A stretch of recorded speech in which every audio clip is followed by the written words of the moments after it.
Hey, it's Jave and Andy with Two Dudes Reviews, and man, the Trocadero.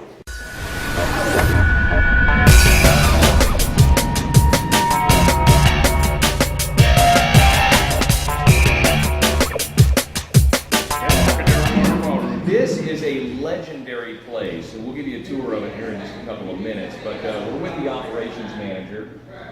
Marcus Middleton. Marcus Middleton. Pleasure to meet all you guys. Now Marcus, are you a born and raised Reno resident? Or, No, I'm actually born and raised in South Sacramento. I moved here approximately 13 years ago. Wow, okay. Yeah. Wow. I started a production company of my own by the name of Future Strange. Okay. Approximately 8 years ago, and it's grown into Here you are. this. Wow, that's cool. So tell me about this legendary establishment. I mean, back in the day, the dignitaries would hang out right here at the old Trocadero. There's actually some very famous photos that the previous owner will not release to us of Marilyn Monroe and Dean Martin and people sitting literally in these actual booths right here. Kidding. Yeah. Okay. They used to be up on the walls here. Hang on a second. I'm gonna give you a little show of what we're talking about here. And tonight is the soft opening, by the way. And you can tell these guys have been working 24/7 trying to get this sucker ready. So there's still a little construction in process.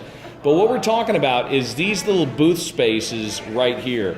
Do you have the booths? Are you going to put booths in there? Oh, we're building brand new radial booths that are going to be fully upholstered and everything. Okay. We're going to be upholstering the front of the bar and reupholstering the area over there where the other sidebar is over here. Nice. Now, are you going to feature? I mean, what's obviously the historic value of Trocadero and or in the El Cortez Hotel? I mean, all of that is standing or understood. Yeah. What's special? What are you guys bringing to the table here that makes this the bitchin' place to be? I think one of the really unique things about this venue individually is that we built it to be open format.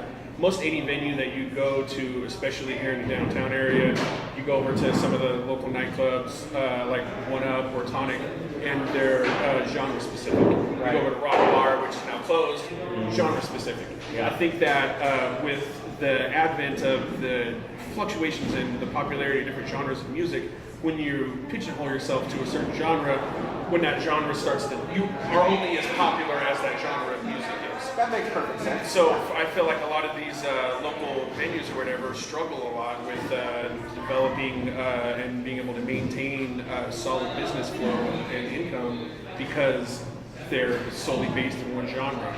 We're going to be completely open format. We'll be doing speaking engagements like TED Talks. We have a comedy night on Wednesdays. We'll be doing fashion shows. Rock nights. Yeah, we'll have bands. EDM nights. Exactly. We're going to be doing a bingo night. All kinds of stuff. So we're going to be able to change with the ebb and flow of whatever the market dictates as far as what's popular and where the money is. Nice. So if all of a sudden, rock becomes as popular as it was in the late 90s, then we'll start booking more rock music. Yeah. Okay. Now I've got a question for you. One of the things that when I did a little bit of my own personal history research on what Trocadero was all about was these very interesting. When you initially look at it on a picture, it kind of looks like an old 1960s AC vent. But it's almost like a chandelier piece. Tell me about these things on the ceiling here. These are air conditioning vents, actually. They are, okay. And they're circa 1937. Wow, 1937. Let me give you guys a view of this here, too. Take a look at this. That's what I'm talking about right there. And as we cruise back to the back here, look at those. They go all the way back. Here's a really interesting bit of information about these. So as you can see, this LED tape behind the lips in the wall here that we installed. Yeah. When we came in, I put together an idea for the lighting design, and immediately was like, we need to put LED tape behind these walls and LED tape in the lips of these vents.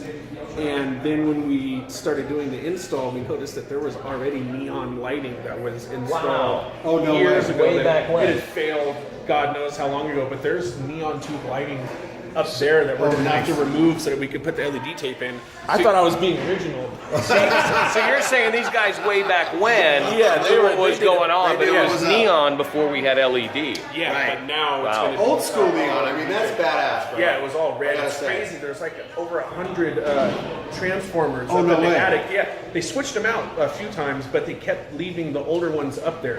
Right. So there's over 100 transformers that were running all these neon lights. I've got two other questions for you. The first one is, there's a bit of some legend on what was on the exterior, the sign, the circle, semicircle. Tell me a little bit about that and how difficult that was to remove back in the day when they said, you know, it's no longer going to be a Trocadero. When you look out there, you can't see now because of the sign, but when you look there, you could see the I-beams from the actual frame of the building from the second story and the first story. Okay. When they built that double semicircle awning out there, the I-beams from the building were extended out over into the sidewalk, and the signage was built into that. So when they cut it down, they couldn't just remove it. They had to use an acetylene torch to cut through the I-beams to get the whole thing down. And Andy actually works in metal, so I mean, you know what it takes with acetylene torch to try and... beam, it's fun.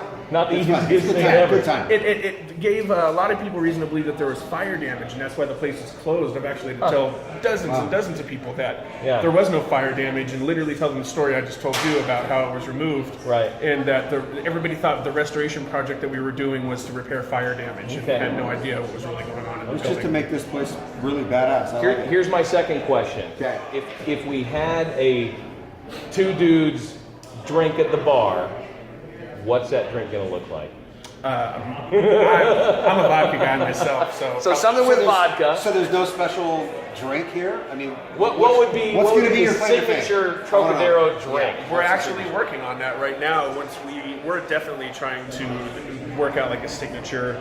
Well, couple Andy, of you're kind drinks, of a and culinary. we're going to be pompous. painting some of the windows and putting the drink specials up in the Nice. in the mirrors there, Okay. like you do at like a lot of the bars, Yeah, in St. Louis or in San Francisco or whatever. It's the older, more established bars that have been around for close to 100 years. A lot of them have those drink specials that are etched or painted into the the mirror window behind the bar. Now, Andy and I are local brewers here in town, and Andy does. He's got a coffee roasting company, Warrior Roasters Coffee. So if we were to make if Andy was to make a suggestion for a drink that's vodka based, Andy, go. Vodka based. Oh, dude. I didn't put you on the spot. Oh, holy but go. shit. I would We've been honestly, drinking I already. would use my grandma's Kahlua. Okay. Right? Oh, no, my Mocha Martini. Mocha Martini. Oh, yeah, grandma's Kahlua with a Warrior Roasters chocolate syrup and a great vodka. Shaken in a glass, a little bit of chocolate on the rim. There you go. That's the cocktail. Two Dudes Reviews, Mocha Trocadero Martini. We're going to put it together. Come check it out We're here going to in put it Reno. together. That'll be badass. It's Two Dudes Reviews.